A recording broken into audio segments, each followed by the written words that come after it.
Welcome back to Damia's kitchen. आज मैं आपके लिए एक ऐसी रेसिपी लाई हूँ जो इंडियन और इटालियन का फ्यूजन है। Soft from inside, crispy from outside, और इसका फ्लेवर एकदम तंदूरी चिकन वाला फ्लेवर आएगा, तो it's just amazing. You have to try this. अब इसको शुरू करते हैं। सबसे पहले मैंने एक बोल में 2 सैशे ईस्ट लिया है, उसमें 2 टीस्पून शुगर डाला। तो मैं यहाँ पे ले रही हूँ 1.5 कप्स ऑफ ल्यूकवार्म वाटर। तो lukewarm water is the ideal temperature to activate yeast. ये डालने के बाद मिक्सचर को अच्छे से मिक्स कर लीजिए। इसको ढक के 5 to 10 मिनट्स के लिए छोड़ दीजिए। 5 to 10 मिनट्स के बाद आपका जो ईस्ट है वो इस तरह से एक्टिवेटेड दिखेगा। That means it's done. अगर इस तरह का नहीं हुआ है तो इसका मतलब है आपकी ईस्ट है तो पुरानी थी, या पानी बहुत ज्यादा गर्म आपने यूज कर लिया तो वो एक्टिवेट नहीं हुई है। Then you have to repeat the process again. अब एक बोल में मैं ले रही हूँ 1 kg मैदा, 1/4 कप ऑलिव ऑयल डालेंगे, 2 टीस्पून सॉल्ट लिया है, 1 teaspoon oregano. Oregano is optional, if you don't want to use it आप इसको छोड़ भी सकते हैं। फिर ईस्ट जो मैंने एक्टिवेट किया था इसको इसके अंदर डाल देना है। मैं यहाँ पे इलेक्ट्रिक मिक्सर यूज कर रही हूँ, आप हाथ से भी नीट कर सकते हैं डो को।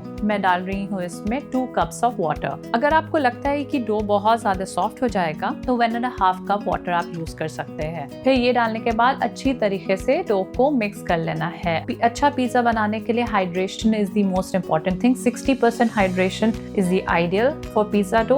अब स्लैब पे जो है वो ऑलिव ऑयल को डाल के स्प्रेड कर लेना है, और फिर जो डो हमने बनाया है इसको इसके ऊपर डाल दीजिए, और इसको फिर हाथ से रोल करके अंदर की तरफ एक बड़ा सा बोल बना के आप इसको एक बॉक्स में हम फर्मेंट करने के लिए रखेंगे। तो जिस बॉक्स में भी आप डालने वाले हैं या फिर जिस बोल में भी डालने वाले हैं वो ध्यान रहे इतना बड़ा हो ताकि जब वो फर्मेंट करके ये जब ऊपर आए खुले तो बाहर नहीं निकल जाए हमारा डो। तो ये बोल हमेशा इतना बड़ा होना चाहिए, और बोल को भी ऑलिव ऑयल डाल के उसमें स्प्रेड कर लीजिए ताकि वो चिपके ना बाद में निकालने के टाइम में। तो अब मैं जो हूँ अपना डो को बोल में डाल दे रही हूँ एंड देन इसको कवर कर देना है। अब 30 मिनट्स to 1 आवर में हमारा डो जो है वो प्रूफ हो जाएगा। अब ये जो प्रूफ हुआ हुआ डो है वो कुछ ऐसा दिखेगा। अब इसको ढक्कन खोलना है इसका, या कपड़ा जिससे भी आपने ढका है उसको हटाने के बाद अब डो को जो है हाथ से पंच नहीं करना है। बहुत सारे लोग ऐसा करते हैं, उससे एयर बिल्कुल निकल जाती है। अब मैं क्या करूंगी, मैं साइड से इसको फोल्ड कर रही हूँ डो को ताकि ये वापस से अपनी जगह पे आ जाए, and then 1 more time I will do the same process. अब फिर से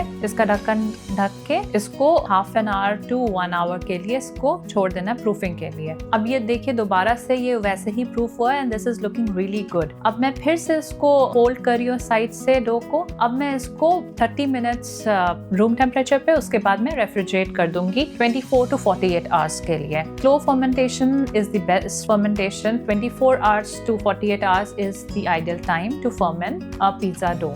तो अब हम जो है चिकन बनाएंगे, तंदूरी चिकन, जो कि पिज्जा टॉपिंग होगी हमारी। तो इसको बनाने के लिए सबसे पहले छोटे छोटे पीस में आपको बोनलेस चिकन को काट लेना है। इसमें ऐड करेंगे 2 tablespoon tandoori masala, 1 tablespoon ginger garlic paste, 3 tablespoon lemon juice, 1 teaspoon salt, soya sauce 1 tablespoon, 2 tablespoon yogurt. इस सब को मिक्स कर लेना अच्छे से और इसको ढक के ओवरनाइट रेफ्रिजरेट कर दीजिए।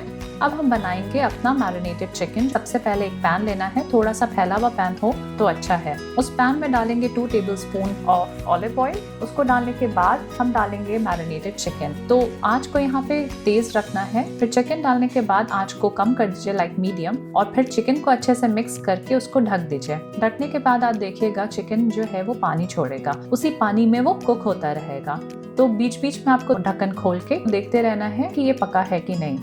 जैसे ही आपको लगे कि चिकन पक गया है तो आप इसका ढक्कन हटा दीजिए। आंच को मैक्सिमम 9 पे ना करके थोड़ा सा 8-7 पे भी रख के, लेकिन उसका ढक्कन हटा दीजिए और उसको पकने दीजिए, पानी को सूखने दीजिए। अब पानी जब सूख जाएगा तो ये ऑयल छोड़ देगा, जो हमने ऑयल डाला था वो छोड़ने लगेगा। तो जैसे ही आप देखें कि ऑयल छूट गया है और चिकन में हल्का सा कलर आने लगा है तो इट्स डन। बहुत ज्यादा ड्राई नहीं करना है चिकन को, बहुत ज्यादा ड्राई हो जाएगा तो अच्छा नहीं लगेगा खाने में। तो बस ये चिकन हमारा रेडी है, इसको साइड करके रख दीजिए। अब हम बनाएंगे हमारी तंदूरी सॉस। तो सबसे पहले एक पैन लेना है, पैन में ऐड करेंगे 2 टेबलस्पून ऑलिव ऑयल। फिर ये सारे टमाटर, अनियन एंड कैश्यू कैश्यू को पैन में डाल दीजिए, इसको मिक्स करिए। अब जो है आँच को मैं मीडियम पे कर दूंगी, लाइक 6 पे मैं यहाँ पे कर रही हूँ, आप मीडियम आँच कर दीजिएगा। और इसको बिना ढके इसको पकाना है, लाइक ये पकेगा बिना ढके, टमाटर अपना पानी छोड़ेगा। और इस तरह का प्रोसेस इसलिए भी करते हैं ताकि प्याज की और टमाटर की एक जो स्मेल होती है वो चली जाए। जब आपको लगे कि टमाटर का जो है वो पानी सूख गया है, टमाटर सॉफ्ट हो गया है और प्याज में भी हल्का सा कलर चेंज हो गया है, तो ये डन है। आप इसको साइड करके ठंडा करने के लिए छोड़ दीजिए। अब जब ये मिक्सचर ठंडा हो जाए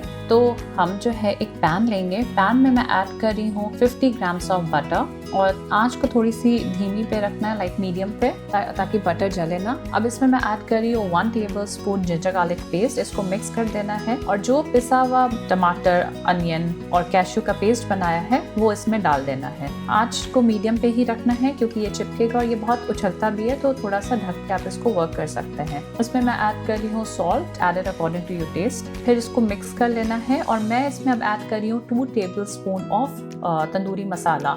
सेम, अगर आपको मिर्च ज़्यादा चाहिए है, ज़्यादा चटपटा चाहिए है, तो आप तंदूरी मसाला अपने हिसाब से डाल सकते हैं। अब इसको अच्छे से मिक्स कर लेना है और धीमी से मीडियम आंच पे इसको पकाना है जब तक कि ये बटर ना छोड़ दे। एकदम ड्राई नहीं करना है, इसको नॉर्मल रखना है। तो जैसे ही थोड़ा सा बटर छोड़ने लगेगा, इट्स डन, इसको साइड कर लीजिए। अब ये 36 आवर्स के बाद मैंने ये अपने डो निकाला है। अब मैं फिर से अपने स्लैब पे ऑलिव ऑयल को मैंने स्प्रिंकल किया और इसके ऊपर मैं जो ये फर्मेंटेड डो है इसको डाल रही हूँ। अब इसको आपको अंदर की तरफ फोल्ड करते हुए एक बॉल और बलून जैसा बॉल बना लेना है। अब इसको मैं एक स्क्रैपर की हेल्प से 4 पार्ट्स में डिवाइड करी हूँ। मैं बड़ा पिज्जा बना रही हूँ, अगर आपको छोटा पिज्जा बनाना है तो 1 kg में आराम से 6 to 8 पिज्जा बन जाएंगे छोटे। अब जो है ये डिवाइड करने के बाद सब डो को वैसे ही प्रोसेस करना है, अंदर की तरफ फोल्ड करके बलून जैसा बना लेना, इस तरह से जैसे भी मैं आपको दिखा रही हूँ। अब फिर जो है इसको वर्क कैसे करना है, क्योंकि ये बहुत स्टिकी है, तो हाथ में आपको ऑलिव ऑयल लगाना है, थोड़ा सा मैदा डाल के, थोड़ी सी सूजी डाल के इसको, इस बॉल को हल्के से हाथ से आपको स्प्रेड करना है बाहर की तरफ, धीरे हाथ से।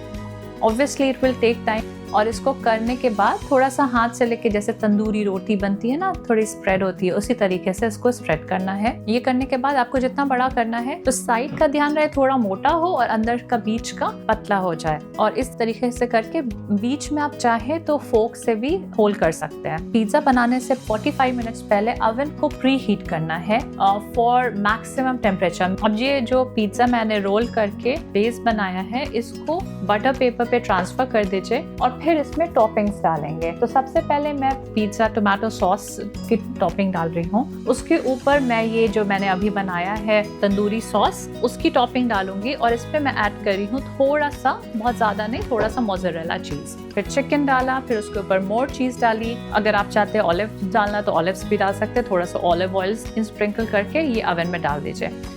15 to 20 मिनट्स के अंदर अंदर पिज्ज़ा आपका डन हो जाएगा। तो ये देखिए पिज्ज़ा कितना ज़बरदस्त बना है। ये बिल्कुल जो है वो क्रिस्पी लग रहा है आउटसाइड से, लेकिन अंदर से ये बिल्कुल सॉफ्ट है। It's super tasty, full of flavour. It is so tasty. Can I try, Mama? Yeah, sure. Yummy.